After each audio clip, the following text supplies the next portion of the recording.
Let's talk endings with O. Henry.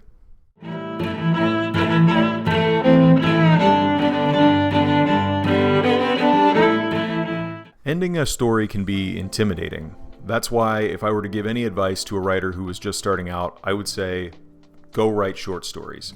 Short stories are simply a way to get to endings faster because they're shorter. And that way you can practice them. You've practiced beginnings, I'm sure, lots of times, but have you practiced ending a story as much as you've practiced the beginning? Another way that we can demystify endings in our head is to simply reframe them. Endings are just resolutions.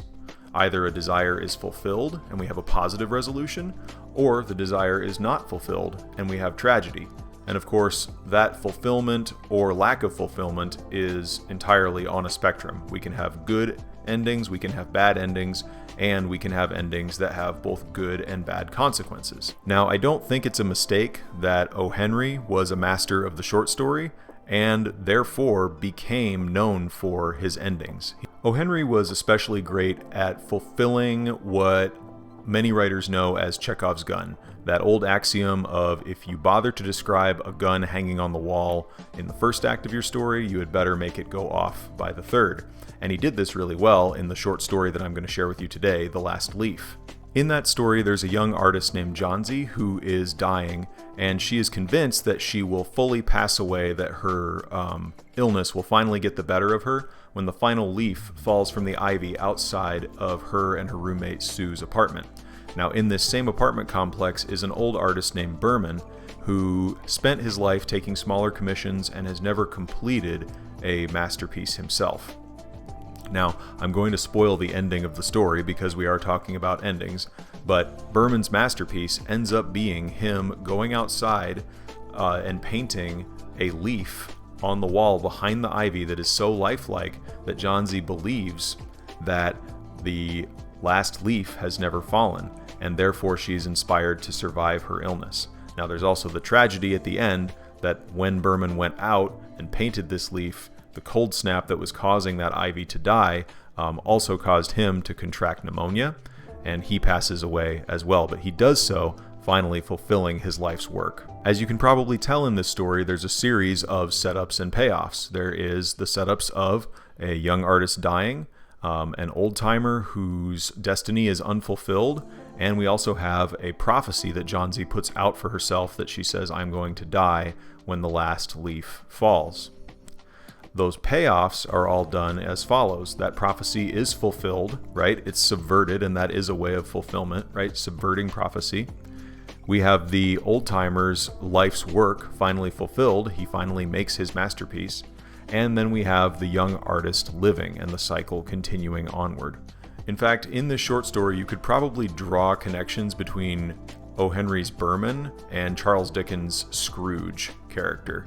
The tragedy of how much more fulfilling would each of their lives had been if they had learned their lesson sooner. If Berman had, instead of taking those smaller commissions, done his masterpiece earlier in life, or if Scrooge had overcome the errors of his greed more quickly. It's an interesting crossover. So, how do we pull the trigger of Chekhov's gun in our own stories? How do we invite fulfillment in a story's end? One of the ways we can do that is through sacrifice, like Berman did. A physical sacrifice, a sacrifice of life. We have an emotional sacrifice, right, where a character gives up something they want for the greater good, or a sacrifice of time, like a character learning their lesson late in life, a la Scrooge.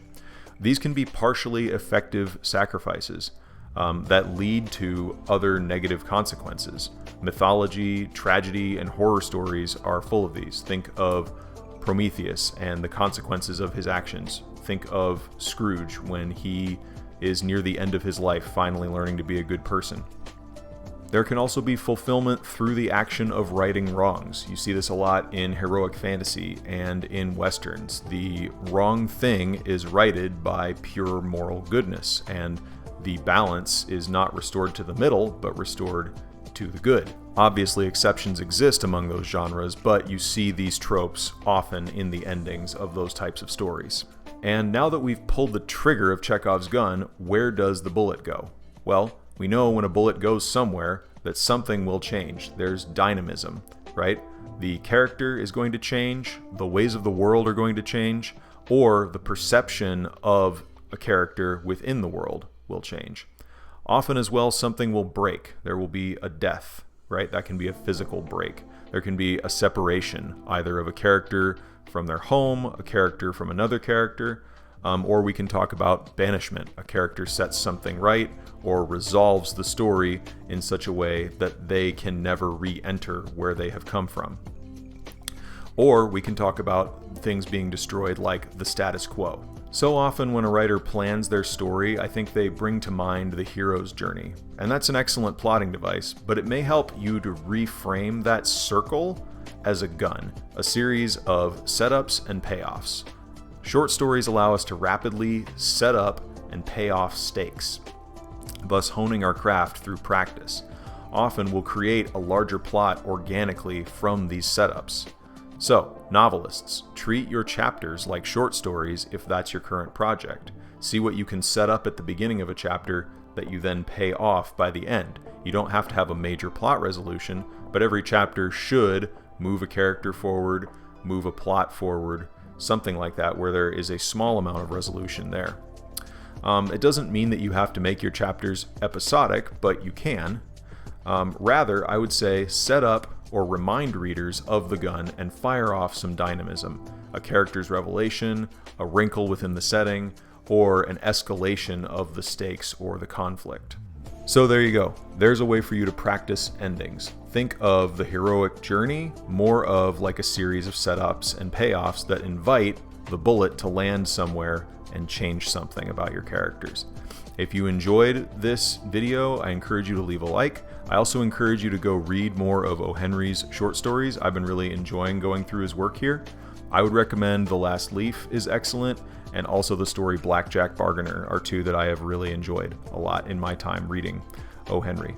He's very easy to read despite being in an era of literature, that first decade or so of the 1900s, that is famous for being overly flowery. I still find his stories very easy to get through. They're short, they're snappy, and the endings are usually funny or have some cruel twist in some way that make them entertaining. So that's all for now from the Dread Pirate. Until next time, keep reading.